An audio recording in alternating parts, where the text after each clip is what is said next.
Hey everybody. I am in the kitchen this morning and it's a beautiful sunshiny day here at my house. I hope the sun's shining at your house. But we had some tornado warnings last night though and scary stuff last night. We had about 5 warnings going on all around us at one time. But anyway, yesterday I made a German chocolate cake and I made a yellow cake and I made a banana walnut cake. And today I'm going to put them all together, ice them and get them all together. I make the cakes one day and let them get good and cool and everything. And then sometimes I make the icings and things the next morning because sometimes that works better. I know we can't always do that. But what I'm making right now is German chocolate cake icing with coconuts, pecans, the homemade German chocolate. For years when I was a young woman, a young mom, I bought the German chocolate cake icing in the little pouches, the little plastic containers. And there's no comparison to this and to that. Now that's okay if that's all you can do right now. But I'm going to show you how to make it, and that way you won't have to buy it out of that container anymore. And usually it takes 2 containers of that to cover a 9 by 13 cake, and that's double the amount, which this makes enough to completely cover that cake, and it works really good. And the most expensive things are your pecans and coconut. Yes, they're a little more expensive, but you don't get very many in that cake icing that you buy in the pouch or in the little can. You don't get very much in that. You probably get a little bit of coconut, but you don't get that many pecans. I know, I can remember. But right now we're getting ready to start. And I'm going to tell you what we need. We need 1 cup of packed brown sugar. That means push it down in there. Tamp it in that thing. You want it packed. Or about 1.5 cups if you want to measure it out loose. 1/2 cup of butter. That's 1 stick of butter. 3 egg yolks. 1 tablespoon of vanilla. You need a tablespoon for this. 1 can of evaporated milk. This is a 12-ounce can, I think. This is a 12-ounce can. And 1 cup of chopped pecans and 1.5 cups of shredded coconut. If you like a little more coconut, add 2 cups. Sometimes I add 2 cups. And then you're going to put all this in a kettle and we're going to cook it. Doesn't take very long. Not the coconut and pecans, but I mean the other stuff.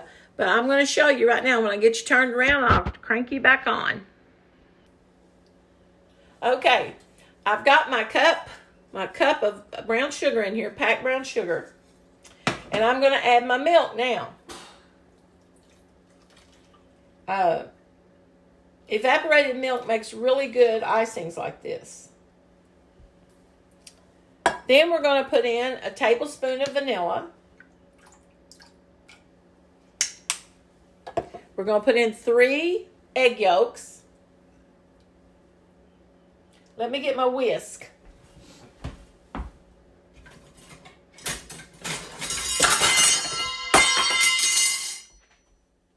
Oh.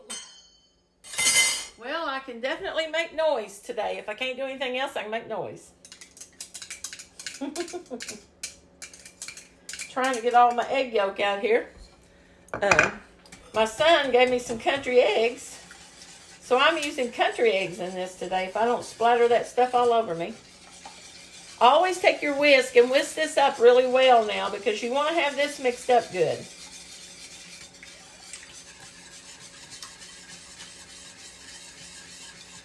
Okay, now we're going to turn the heat on just a little bit. Sometimes I put my butter in right now. It just varies from time to time. Sometimes I don't do things exactly the same every time. I kind of cut it in little pieces. It just kind of helps. It seems like it melts a little easier. But mine's room temperature anyway. I keep butter sitting at room temperature a lot, because I never know when I'm going to need it. And you have to stir this about all the time. You can't walk away from it. Okay, we've got the brown sugar, the butter, the egg yolks, the vanilla, and the milk. Now the only thing we've got to do is we've got to cook this about 4 minutes after it starts boiling. Just enough that it starts to thicken. And when it starts to thicken, that's when we're going to pour our coconut and pecans in. This, let me turn the heat up a little bit on it to get it started. These eggs, if you leave them sitting, you'll have scrambled eggs. So you can't do that.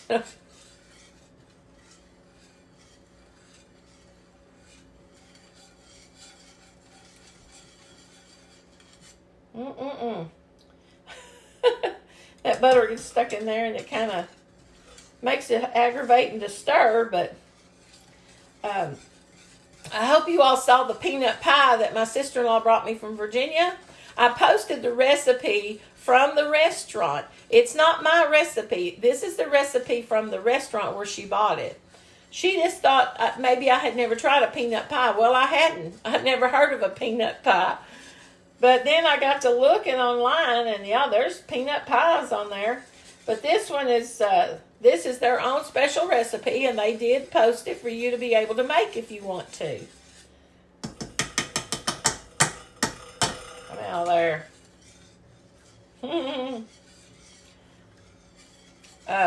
Yeah, we had some rough weather last night. For a little while, it didn't last very long, but you know, for a little bit we thought we were going to get some bad weather. And some people did, I'm sure. Okay, the butter is starting to, you can kind of see it starting to melt. And this is kind of like a, kind of reminds you of a custard. Let me scoot you over here a little bit more. I'm going to crank you right down so you can see the kettle. And watch what I do. Because once this starts getting ready to boil, I'll turn the heat down a little bit because I don't want it to boil real, like right now. I turn it down about medium. Get all this butter melted. Then it's a little easier to stir and keep it from sticking. It's getting about ready to boil though, I think.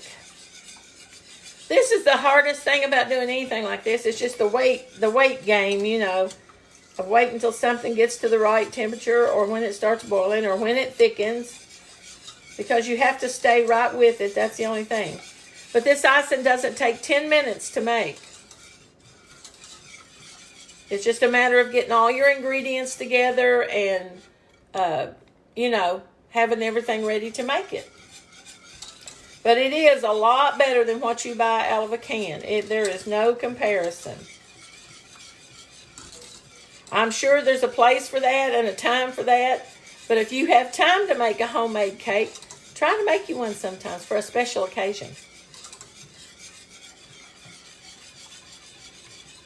And Easter is definitely a special occasion.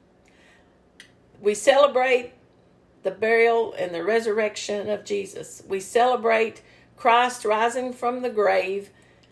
And if he hadn't ever done that, folks, we couldn't be saved. If he hadn't come back, if he wasn't able to be resurrected, then we wouldn't have had a chance. And, you know, it gives you time to really reflect and think about things and think about what Jesus went through for us. I mean, it's just unreal. And then all he asks from us is to worship him and honor him and follow him. That's it. I mean, in exchange for not having to go to hell. That's a pretty daggone good exchange, I think. Okay, it's starting to boil. Now, when I say thicken, it's not going to get real thick, but it's going to get thick kind of like tomato soup.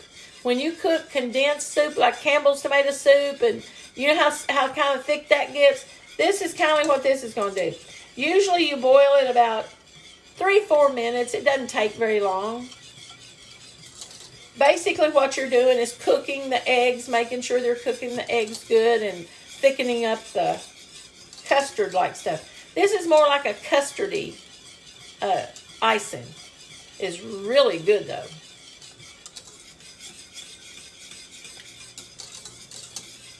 And before you put this on the cake, let it cool quite a bit. Just leave it sitting in your kettle. Scoot it off the burner. Let it sit for about an hour. It won't hurt it. Just stir it up good before you get ready to put it on the cake. You want it to cool, and it'll thicken up a little bit more as you let it cool. Okay, this is what I consider getting thick.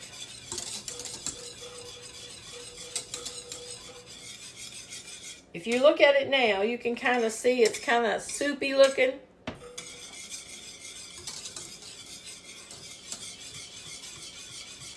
Okay, now I'm going to put in the pecans.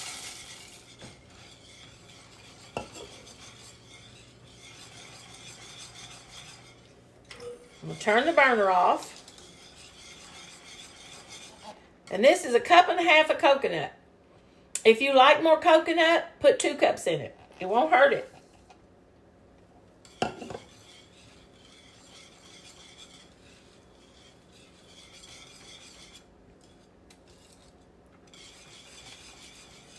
And I usually look at it. If it looks like it needs a little bit more pecans or a little bit more coconut, I add a little more to it. There's no rule. You just don't want to put so much in it, though, that it's dry. You know, you don't want it to get dry.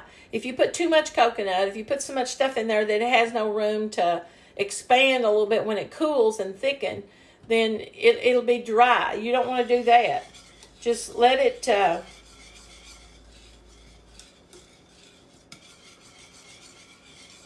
Okay. Now, what I'm going to do to this is I'm just going to set it off the burner. Just going to turn it off and scoot it off the burner right like this. Now, I'm going to let it cool for about an hour, and then I will put it on my cake. And you have a yummy, yummy German chocolate cake.